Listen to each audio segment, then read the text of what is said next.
Today, on Legendary Trails, we walk in the shadow of the most infamous outlaw, Butch Cassidy.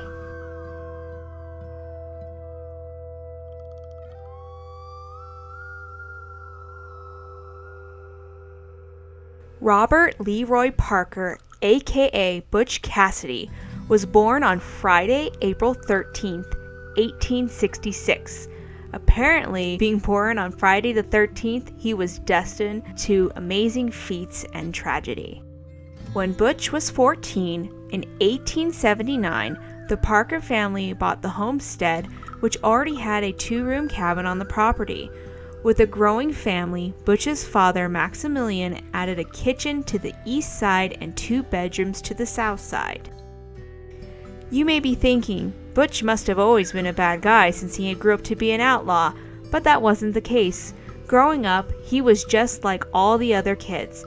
Him and his siblings would play games, go for horse rides, and read books. He was described by his siblings as the fun older brother. As Butch got older, he started rubbing elbows with outlaws like Mike Cassidy, who taught him how to handle a gun. Butch really respected him, and it is believed that that is why he named himself Butch Cassidy. In 1884, Butch left the homestead and soon became one of the most well-liked and respected outlaws of the West. He was well known as the leader of the Wild Bunch. It is believed that Butch Cassidy never killed anyone, though.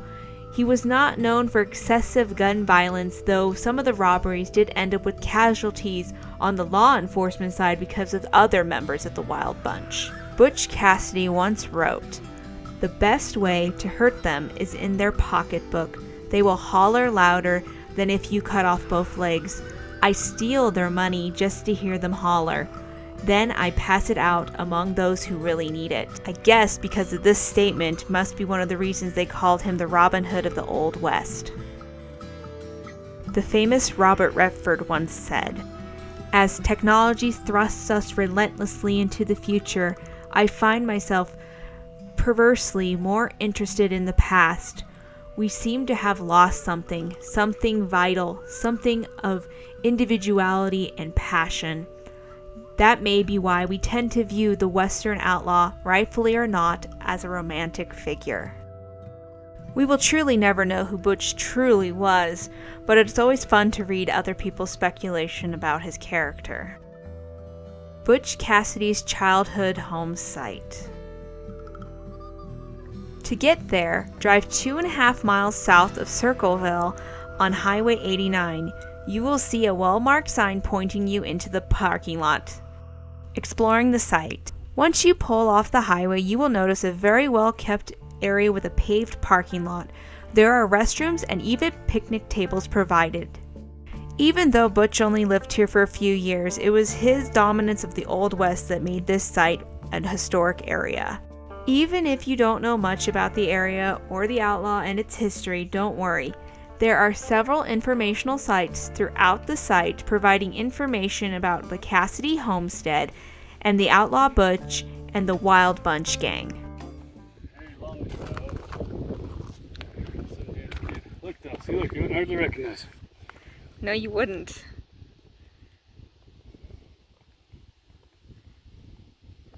Amazing, I could grow a mustache, throw in a hat, and take off the glasses. Nobody'd know it's me. I don't know. Let me see. Handlebar mustache. Handlebar mustache. These cabins on this site seem to be very well preserved, and they have been restored and feature many items on the homestead. Once you reach the main home, you will view the cabin through plexiglass walls, and it shows how a home from that time would have been furnished. At some point, apparently there were 13 children staying in this home.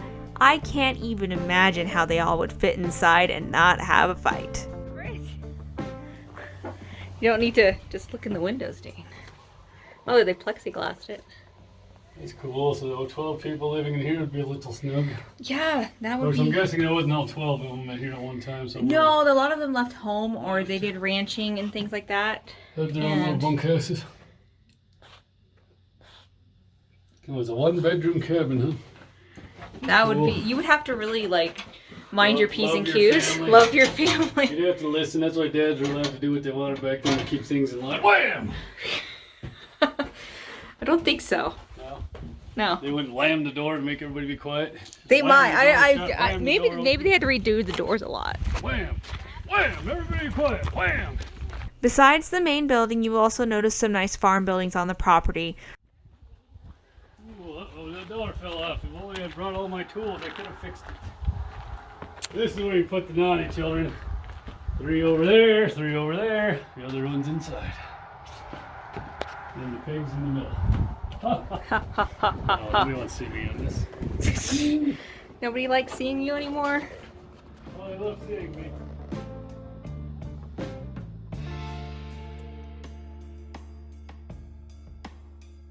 Also take note of the giant pear trees. I've never seen any that big. Yeah, you can see a little one right here. I like yours there. You look nice spot too. The yellow one and the green one. Yeah, yellow one. Yeah, there's a green one right there. So these two look like they should I have 40-inch vertical. This won't quite get me up to this 10 feet. A 40-inch vertical. I like how you wait for inches to feed. Here's this. Stretching. Here's this. Can you do it? Can he do it? Can he do it? Oh, it's like 12 feet off the ground. I think- Maybe 16. It just looks flatter in the camera. Dad, here's this. No. He's gonna do it. He's gonna do his vertical, Everett. We got this.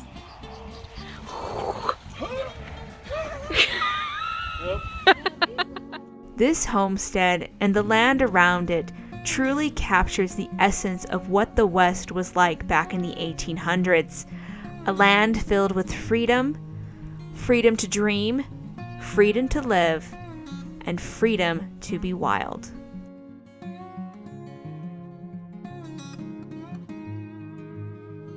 Next time on Legendary Trails, we take you to a hiking trail with epic views and some arches. Thanks for watching. Please like, subscribe, and share with your friends. And if you're not caught up on all of our adventures, you should click on the suggested videos. We hope to see you out on the trails soon. Bye for now.